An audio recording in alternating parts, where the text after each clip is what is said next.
오늘은 22장 10절부터 읽었는데 22장 1절부터 좀 같이 보시면 좋겠습니다.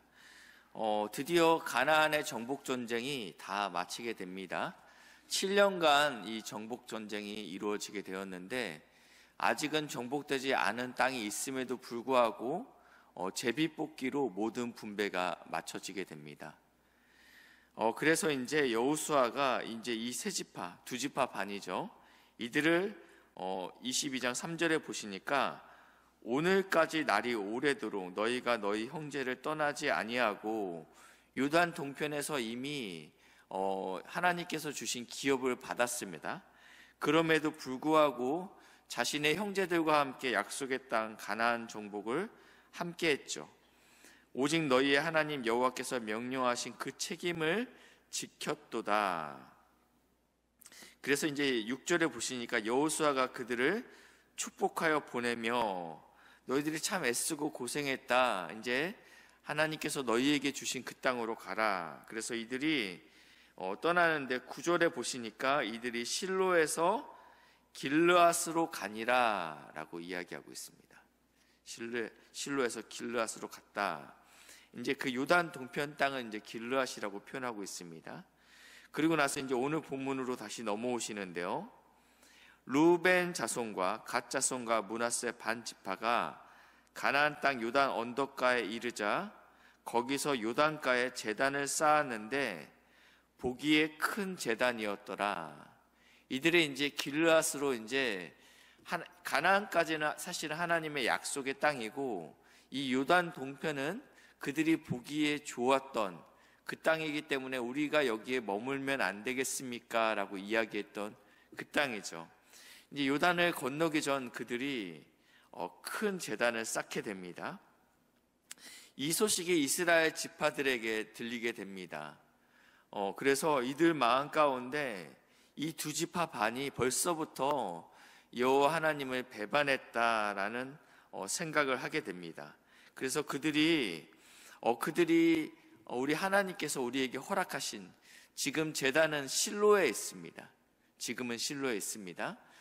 그렇기 때문에 하나님 외에 다른 제단을 쌓는구나. 이것들에 대해서 12절에 보니까 이스라엘 자손이 이를 듣자 곧 이스라엘 자손의 온 회중이 실로에 모여서, 그러니까 영적인 수도입니다. 그 당시는 왕이 있던 시대가 아니기 때문에 제단이 있는 곳이 영적인 중심이었습니다. 모든 결정을 함에 있어서 이 하나님 앞에서 해야 된다라는 생각이 있었기 때문에 그들이 실로에 모여서 그들과 싸우러 가려 하니라 이야기합니다. 신명기 12장 5절부터 제가 2절부터 5절 말씀 제가 읽어드리겠습니다. 신명기 12장 2절 말씀인데 하나님께서 이제 가나안 땅에 들어가기 전에 이 이스라엘 백성들에게 지금은 이거는 모압 평지에서, 그러니까 출애굽 2세대에게 하신 말씀입니다. 너희가 쫓아낼 민족들이, 그러니까 너희가 들어갈 땅의 그 민족들의 성질에 대해서 이야기하고 있는 것이죠. 그들의 신들을 섬기는 곳은 높은 산이든지 작은 산이든지 푸른 나무 아래든지 막론하고 너희가 들어가는 그 가나안 땅은 모든 언덕마다 그리고 커다란 나무 아래에는 다 이런 우상을 섬기는 것이 있다라는 것을 이렇게 표현하고 있는 것입니다.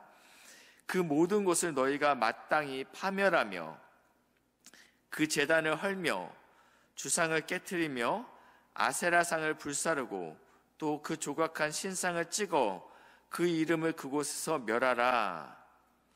너희 하나님 여호와께서는 너희가 그처럼 행하지 말고 그렇게 가나안 사람처럼 행하지 말라라고 말씀하시죠. 오직 너희 하나님 여호와께서 자기 이름을 두시려고 너희 모든 지파 중에서 택하신 곳인 그 계실 곳으로 찾아 나아가서 번제와 제물을 드리라 라고 말씀하고 있습니다. 하나님께서 아무데나 가지 말아라. 내가 나의 이름을 두시려고 택하신 한 곳이 있다라고 분명히 경고하고 있습니다. 그런데 이들이 지금 모세를 통해서 모압 평지에서 너희가 아무 곳에서나 예배를 드리면 안 된다.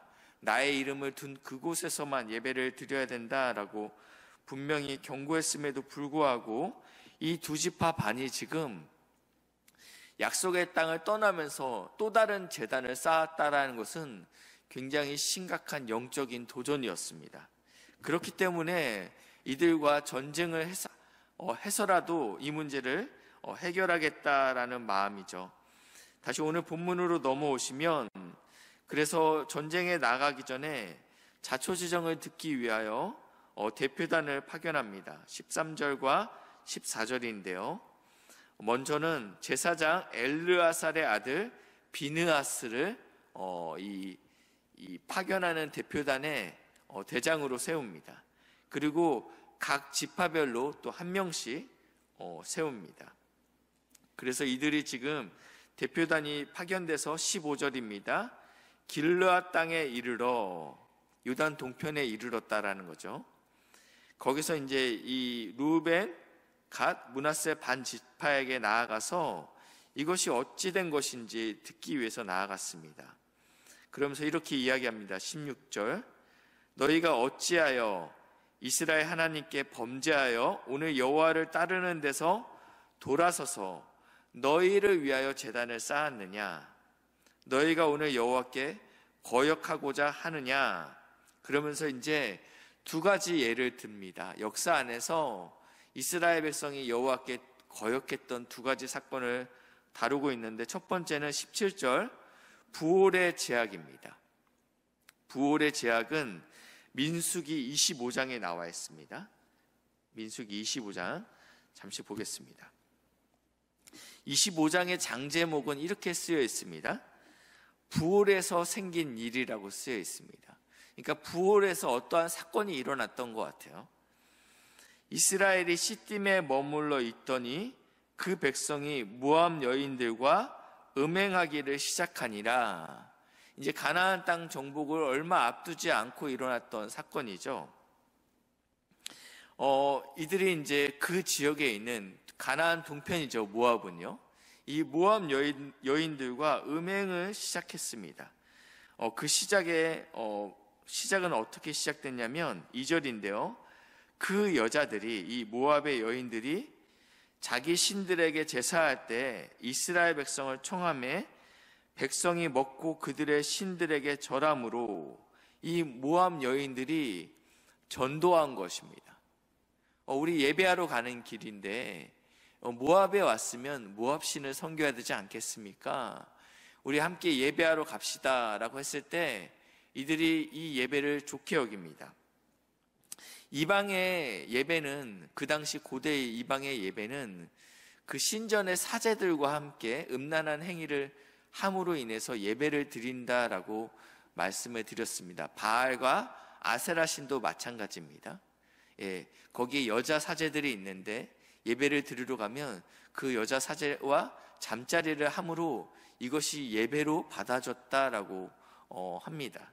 그러니까 지금 이 여인들이 하는 이 초청은 나와 함께 음란한 일을 하자라는 의미도 된다라는 것입니다. 3절입니다. 이스라엘이 바알 부올에게 가담한지라. 이 부올에서 생긴 일이라고 말씀드리지 않았습니까? 그러니까 이 바알 신을 섬겼는데 부올 지역에서 섬기는 바알을 섬겼다라고 이야기합니다. 하나님께서 진노하셨죠. 그래서 하나님께서 이 가담한 모든 사람들을 잡아서 죽이라고 말씀하고 있습니다. 이 일로 인하여 백성들이 슬퍼 울고 있었습니다. 왜? 하나님께서 이것들에 대해서 엄중하게 벌하시겠다고 말씀하셨기 때문에 울고 있었습니다. 25장 6절 말씀인데요. 이스라엘 자손의 온 회중이 회막문에서 울 때, 굉장히 심각한 영적인 상황이죠. 그러면서 울고 있는데 그때 어떠한 일이 일어났냐면요. 이스라엘 자손 한 사람이 모세와 온 회중의 눈앞에서 미디안의 한 여인을 데리고 그의 형제에게로 온지라. 지금 분위기 파악이 안 되는 것입니다. 그러면서 7절입니다. 제사장 아론의 손자 엘르아살의 아들 비느하스가 보고 회중 가운데서 일어나 손에 창을 들고, 그리고 8절인데요. 이스라엘 남자를 따라 그의 막사에 들어가 이스라엘 남자가 그 여인의 남자와 그 여인의 배를 꿰뚫어서 두 사람을 죽이니 연병이 이스라엘에서 그쳤더라. 어떠한 사건인지 아시겠죠? 지금 모든 백성이 울고 있는데 그 분위기 파악을 못하고 이 모압 여인을 끌고 이스라엘 진영으로 들어오는 것입니다. 너무나도 당황스럽죠. 모든 백성이 애도하는 가운데 이 사람은 지금 영적인 음란함을 저지르기 위해서 그 여인을 데리고 자신의 텐트로 들어가고 있습니다. 이 상황을 지켜보고 있던 이 아론의 손자 비느하스가 여호와의 열심, 그 여호와의 질투심을 가지고 이 창으로 이 이스라엘 남성과 그 여인의 배를 꿰뚫었다라고 표현하고 있습니다. 9절에는요, 이 연병으로 죽은 자가 24,000이었더라. 그러니까 이거는 작은 사건이 아닙니다. 엄청난 사건이죠. 이스라엘 백성에게는 잊혀지지 않는 사건입니다.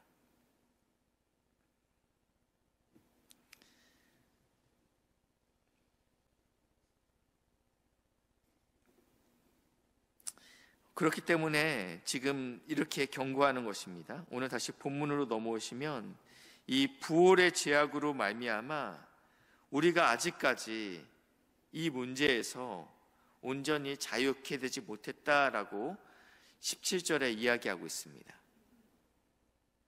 그렇기 때문에 너희가 돌이켜야 된다라고 강력히 경고하고 있습니다. 왜냐하면 하나님을 배역하면 반드시 하나님께서 심판하실 것이기 때문입니다. 그러면서 19절에 이렇게 이야기합니다. 이들은 책임을 지겠다라고 이야기합니다. 고통을 나누겠다라고 이야기합니다. 너희가 잘못했어, 너희 회개해야 돼라고 거기서 끝나는 것이 아니라 19절인데요. 그런데 너희의 소유가 만일 깨끗하지 아니하거든 여호와의 성막이 있는 여호와의 소유지로 건너와 우리 중에서 소유지를 나누어 가질 것이라. 이미 땅 분배는 벌써 마쳤습니다. 이미 내 땅이 결정됐습니다.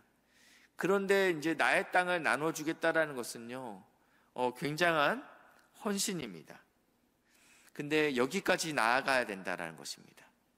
잘못했어라고 끝내는 것이 아니라 이웃의 죄악을 보고 자녀의 죄악을 보고 너는 잘못했으니까 안 돼라고 하고 끝나는 것이 아니라 나의 것을 나눔으로 이 문제를 해결하겠다라는 의지를 보이고 있다라는 것입니다.